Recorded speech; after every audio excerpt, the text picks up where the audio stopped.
Diyan na sila mga kababayan.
Nakikita ko ang tuwa sa mukha ni Dr. Gladys at mukhang kilig na kilig siya sa mangyayari ngayong araw nito.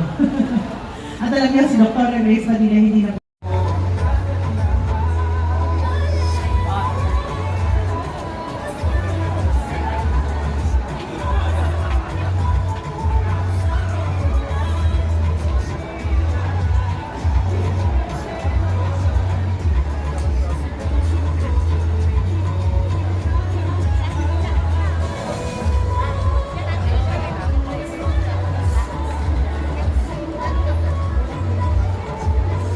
at inaanihan po natin ang ating pong mga konsehal. Ngayon po, Ma'am Gladys Desiderio, Engineer Armando Andres, Dr. Grace Padilla, and of course, Vice Mayor China Tienza, at ang ating pinamahal na alkalde, Francisco Isko Moreno Domagoso.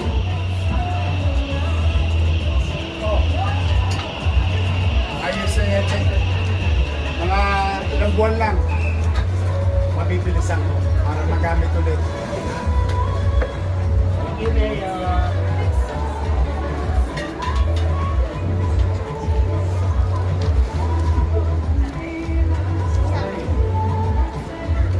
At sabay-sabay po natin saksihan ang ating groundbreaking ceremony. 6 months. So, tama June. Araw na sakto. 6 months. Araw na Manila. Ano ba?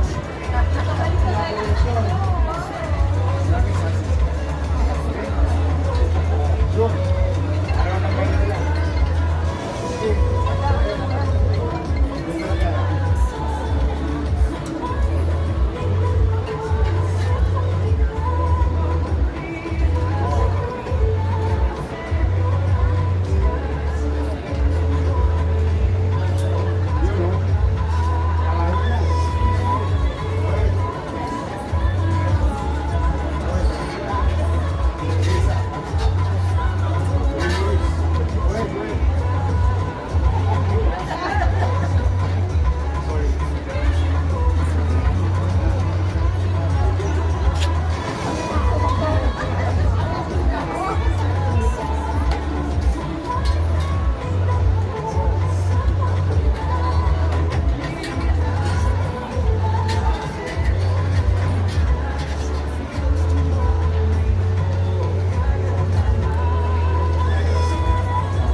Muli po, Francisco Isko Moreno Domagoso.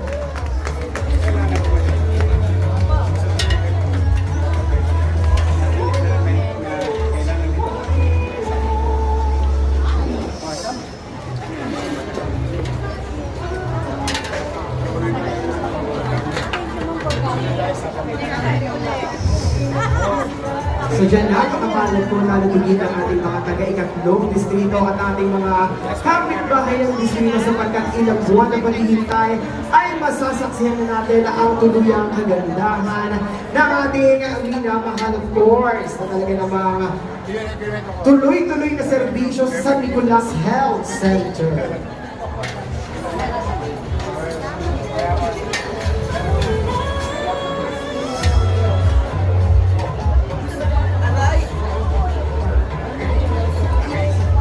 One of those your kasama. We're gonna discuss data. Yeah. Especially na paano na to. Alam mo nung sa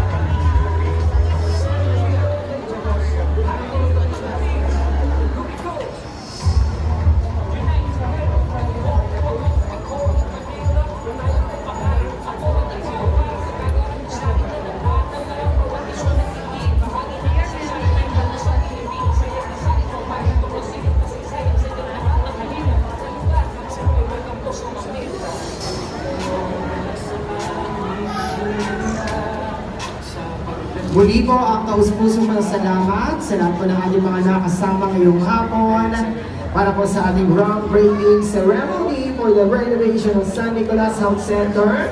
Sa lahat po ng ating po mga punong barangay mula po sa Zone 25 at 26, maraming salamat po.